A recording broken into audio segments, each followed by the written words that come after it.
Hi friends, welcome to our channel. ఈ వీడియోలో మనం లాస్ట్ వీక్లో జరిగినటువంటి కరెంట్ అఫైర్స్ సంబంధించి కొన్ని ఇంపార్టెంట్ బిట్స్ అన్నీ కూడా ఈ వీడియోలో చూద్దాం. సో కాబట్టి ఖచ్చితంగా వీడియోకి లైక్ చేసి ఖచ్చితంగా ఎండ్ వరకు చూడండి. సో ఖచ్చితంగా వీడియోకి లైక్ చేయండి. సో లేట్ చేయకుండా వీడియో స్టార్ట్ చేసుకుందాం. ఇక్కడ చూడండి, ఫస్ట్ క్వశ్చన్ చూడండి. ఆల్రెడీ మనం 15 క్వశ్చన్స్ అనేవి ప్రీవియస్ వీడియోలో చేసుకోవడం జరిగింది. సో ఈ యొక్క వీడియోలో 16th క్వశ్చన్ నుండి ఈ వీడియోలో చూద్దాం. ఓకే, సో ఇక లేట్ చేయకుండా వీడియో స్టార్ట్ చేసుకుంటే ఇక్కడ చూడండి, క్రింది వాటిలో సరైనది ఏది? ఇక్కడ చూసినట్టయితే దేశంలో తొలి అండర్ వాటర్ మెట్రో రైలును 2024 మార్చి 6న మోదీ ప్రారంభించారు. ఎప్పుడట? 2024 మార్చి 6న మనకు దేశంలోనే తొలి అండర్ వాటర్ మెట్రో రైలును మోదీ మార్చి 6న ప్రారంభించడం జరిగింది.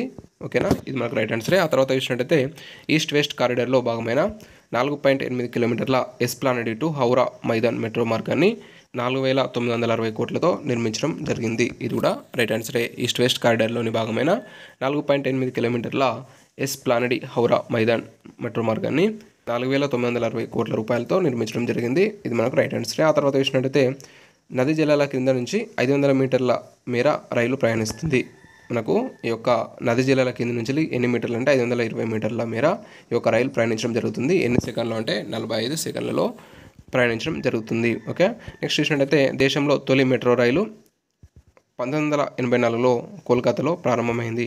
ఎప్పుడు దేశంలోని తొలి మెట్రో రైలు ఎప్పుడంటే 1984లో కోల్కతాలో ప్రారంభమైంది అన్నాడు. ఇది మనకు రైట్ ఆన్సరే. ఆ తర్వాత కనుక చూసినట్టయితే భారతదేశంలో అతిపెద్ద మెట్రో రైలు కోల్కతా మెట్రో అన్నాడు. ఇది మనకు రాంగ్ ఆన్సర్. సో మనకు భారతదేశంలో అతిపెద్ద మెట్రో రైలు వచ్చేసి కోల్కతా కాదు, ఢిల్లీ. ఓకే, ఢిల్లీ ఫస్ట్ వచ్చేసి ఢిల్లీ ఉంటుంది. ఆ తర్వాత మన హైదరాబాద్ వచ్చేసి సెకండ్ ప్లేస్, ఆ తర్వాత బెంగళూరు, ఇలా ఉంటుంది అన్నట్టు. ఓకే, సో ఇక్కడ మనకు ఆన్సర్ ఏమవుతుంది? ABCD మాత్రమే రైటు. ఆప్షన్ ఈ అనేది మనకు రాంగ్ ఆన్సర్ కాబట్టి మనకు ABCD. సో ఆప్షన్ 3 అనేది ఇక్కడ మనకు రైట్ ఆన్సర్గా చెప్పుకోవచ్చు, option 3. Okay, so next 17th question మనం చూసినట్టయితే చూడండి, క్రింది వాటిలో సరైనది ఏది అన్నాడు. సో అది కనుక మనం చూసినట్టయితే BPCL premium speed petrol brand ambassador Neeraj Chopra. So ఇది మనకు రైట్ ఆన్సరే. BPCL premium speed petrol brand అంబాసిడర్గా నీరజ్ చోప్రా ఎన్నుకోవడం జరిగింది. ఇది మనకు రైట్ ఆన్సర్. ఆ తర్వాత చూసినట్టయితే BPCL brand ambassador Rahul Dravid అన్నాడు.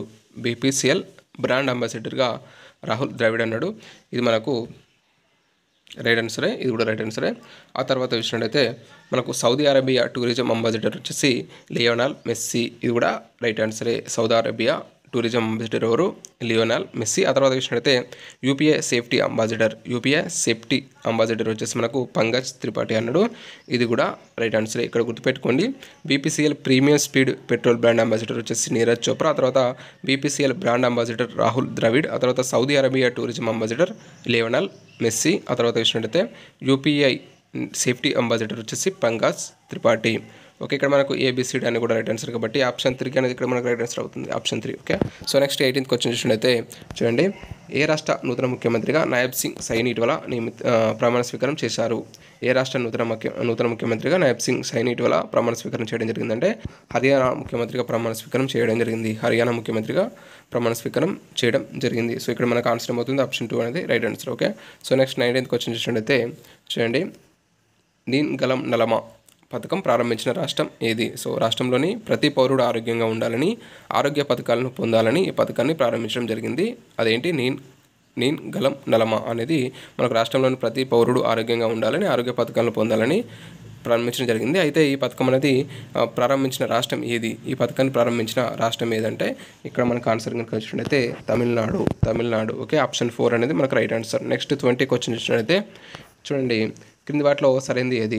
సో సరైనది ఏదో చూసినట్టయితే మనం బ్లూ లీడర్స్ సదస్సు ఇటీవల బెల్జియంలోని బ్రసెల్స్లో జరిగింది. ఇది మనకు రైట్ ఆన్సరే. బ్లూ లీడర్స్ సదస్సు అనేది ఇటీవల బెల్జియంలోని బ్రసెల్స్లో జరగడం జరిగింది.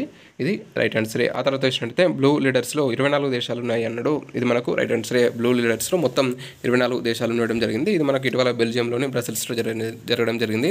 ఆ తర్వాత చూసినట్టయితే బ్లూ లీడర్స్లో భారతదేశం సభ్యదేశం అన్నాడు. ఇది మనకు రాంగ్ ఆన్సర్. బ్లూ లీడర్స్లో భారతదేశం అనేది సభ్యదేశం కాదు. ఓకే, నెక్స్ట్ 2030 నాటికి 30% సముద్రాన్ని రక్షించాలని బ్రసెల్స్ బ్లూ లీడర్స్ సదస్సు పిలుపునిచ్చింది. మనకి ఈ సదస్సులో భాగంగా ఏం చేశారంటే 2030 నాటికి 30% సముద్రాన్ని రక్షించాలని బ్రసెల్స్ బ్లూ లీడర్స్ సదస్సు పిలుపునివ్వడం జరిగింది. ఇది మనకు రైట్ ఆన్సర్. ఓకే, సో మనకు ABD మాత్రమే రైట్ కాబట్టి ఆప్షన్ 3 అనేది ఇక్కడ మనకు రైట్ ఆన్సర్గా చెప్పుకోవచ్చు, option 3. Okay, so next 21 question చూసినట్టయితే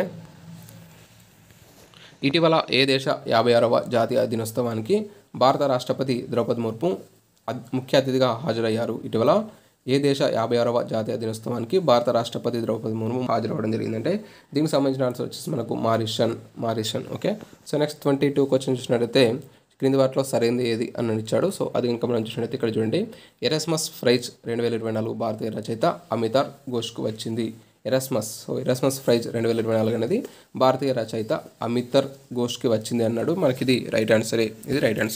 సో నెక్స్ట్ చూసినట్లయితే ఇక్కడ చూడండి, ఈ ప్రైజ్ను నెదర్లాండ్స్ దేశం ఇస్తుంది. ఈ ప్రైజ్ను ఎవరిస్తున్నారు? నెదర్లాండ్స్ దేశం ఇవ్వడం జరుగుతుంది.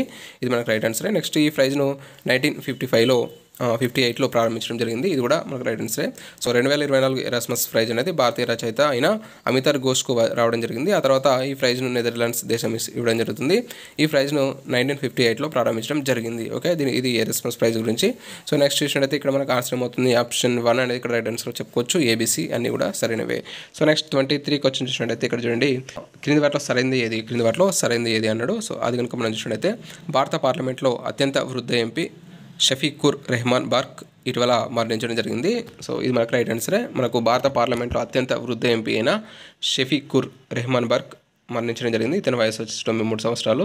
సో నెక్స్ట్ షఫీకుర్ ఉత్తరప్రదేశ్లోని సంబల్ నియోజకవర్గం నుంచి లోక్సభకు ప్రాతినిధ్యం వహించారు అన్నాడు. ఇది కూడా రైట్ ఆన్సరే. మనకు షఫీకుర్ యూపీలోని మనకు సంబల్ నియోజకవర్గం నుంచి ఇతడు లోక్సభకు ప్రాతినిధ్యం వహించడం జరిగింది. అయితే ఈయన 4 సార్లు ఎమ్మెల్యేగా 5 సార్లు ఎంపీగా గెలవడం జరిగింది. ఓకేనా, 4 సార్లు ఎమ్మెల్యేగా ఆ తర్వాత 5 సార్లు ఎంపీగా ఈయన గెలవడం జరిగింది. ఆ తర్వాత ఈయన భాజపాకు చెందిన ఎంపీ అన్నాడు. ఇది మనకు రాంగ్ ఆన్సర్. ఈయన భాజపా కాదు, ఈయన సమాజ్వాద్ పార్టీకి చెందిన ఎంపీ. ఓకేనా, సమాజ్వాద్ పార్టీ. ఓకే, ఇక్కడ మనకు ఆన్సర్ ఏమవుతుంది? ABC మాత్రమే రైట్ కాబట్టి ఆప్షన్ 4 అనేది ఇక్కడ మనకు రైట్ ఆన్సర్ చెప్పుకోవచ్చు. ఆప్షన్ 4. ఓకే, సో ఆ తర్వాత నెక్స్ట్ చూసినట్లయితే 2014 నుంచి 2024లో మొబైల్ ఫోన్ల ఉత్పత్తి తయారీలో భారత్ ఏ స్థానంలో నిలిచినట్టు India cellular and electronic association వెల్లడించింది. 2014-2024లో మొబైల్ ఫోన్ల ఉత్పత్తి తయారీలో భారత్ ఏ స్థానంలో నిలిచినట్టు India cellular and electronic association వెల్లడించడం జరిగిందంటే మనకు దీనికి సంబంధించిన ఆన్సర్ వచ్చేసి ఆప్షన్ 4 అనేది ఇక్కడ రైట్ ఆన్సర్ చెప్పుకోవచ్చు. సో ఆప్షన్ 4 అనేది మనం ఇక్కడ రైట్ ఆన్సర్ చెప్పుకోవచ్చు. మనకు ఈ యొక్క ఫోన్ల ఉత్పత్తి తయారీలో భారత్ అనేది 2వ స్థానంలో నిలిచినట్టు మనకు India cellular and electronic association వెల్లడించడం జరిగింది. ఓకే, 2nd ప్లేస్ గుర్తుపెట్టుకోండి.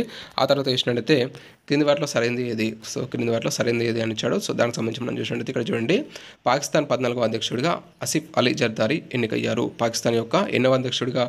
14వ. గుర్తుపెట్టుకోండి, 14వ అధ్యక్షుడిగా ఆసిఫ్ అలీ జర్దారీ ఎన్నికవడం జరిగింది. అయితే ఆసిఫ్ అలీ జర్దారీ 2వసారి పాకిస్తాన్ అధ్యక్షుడు అయ్యారు. ఆసిఫ్ అలీ జర్దారీ రెండోసారి పాకిస్తాన్ యొక్క అధ్యక్షుడు అవ్వడం జరిగింది. ఇది కూడా మనకు రైట్ ఆన్సరే. ఆ తర్వాత చూసినట్టయితే పాకిస్తాన్, ఆఫ్ఘనిస్తాన్, ఇండియా తదితర దేశంలో ఇస్లాం అతివాద మత బోధకులకు బ్రిటన్ తమ దేశంలోకి ప్రవేశాన్ని నిషేధించడం జరిగింది. ఇది కూడా రైట్ ఆన్సరే. పాకిస్తాన్ మరియు ఆఫ్ఘనిస్తాన్, ఇండియా తదితర దేశాల్లోని ఇస్లాం అతివాద మత బోధకులకు బ్రిటన్ తమ దేశంలోకి ప్రవేశాన్ని నిషేధించడం జరిగింది. ఆ తర్వాత చూసినట్లయితే పాకిస్తాన్ నూతన ప్రధానమంత్రి షెహబాజ్ షరీఫ్. ఇది మనకు రైట్ ఆన్సరే. షెహబాజ్ షరీఫ్ ప్రధానమంత్రి, అలాగే అధ్యక్షుడు వచ్చేసి ఆసిఫ్ అలీ జర్దారీ. ఓకే, ఇది గుర్తుపెట్టుకోండి. నెక్స్ట్ షెహబాజ్ షరీఫ్ 4వసారి పాకిస్తాన్ ప్రధానిగా ఎన్నికయ్యారు. ఇది మనకు రాంగ్ ఆన్సర్. ఇది కూడా షెహబాజ్ షరీఫ్ రెండోసారి పాకిస్తాన్ ప్రధాని అవ్వడం జరిగింది. ఇక్కడ మనకు ఆన్సర్ ఏమవుతుంది? ABCD. సో ఈ అనేది రాంగ్ కాబట్టి ABCD మాత్రమే రైట్ కాబట్టి ఆప్షన్ 2 అనేది మనకి ఇక్కడ ఈ క్వశ్చన్ రైట్ ఆన్సర్ చెప్పుకోవచ్చు. ఏమవుతుంది answer? Option 2 ABCD. Okay, so next ఇక్కడ చూడండి, అంతర్జాతీయ మేధో సంపత్తి సూచి 2024లో భారత ర్యాంక్ ఎంత? అంతర్జాతీయ మేధో సంపత్తి సూచి ఇంటెలెక్చువల్ ప్రాపర్టీ ఇండెక్స్ 2024లో భారత ర్యాంక్ వచ్చేసి మనకు ఆప్షన్ 2 అనేది మనకి ఇక్కడ రైట్ ఆన్సర్ 42. సో అంతర్జాతీయ మేధో సంపత్తి సూచిలో భారతదేశం యొక్క ర్యాంక్ వచ్చేసి 42. ఇందులో మొదటి ప్లేస్ వచ్చేసి అమెరికా, ఆ తర్వాత బ్రిటన్, ఆ తర్వాత ఫ్రాన్స్ ఉండడం జరిగింది. సో అమెరికా మొదటి ప్లేస్, ఆ తర్వాత బ్రిటన్, ఆ తర్వాత ఫ్రాన్స్. ఓకే, ఇది గుర్తుపెట్టుకోండి. ఇది మనకు ఈరోజు వీడియో. సో నెక్స్ట్ వీడియోలో మరిన్ని ఇంపార్టెంట్ బిట్స్తో ఖచ్చితంగా వీడియో చేసుకుందాం. సో ఈ వీడియోని కనుక మీకు నచ్చినట్లయితే ఖచ్చితంగా లైక్ చేయండి, షేర్ చేయండి, అలాగే సబ్స్క్రైబ్ చేయండి. Thanks for watching. Thank you.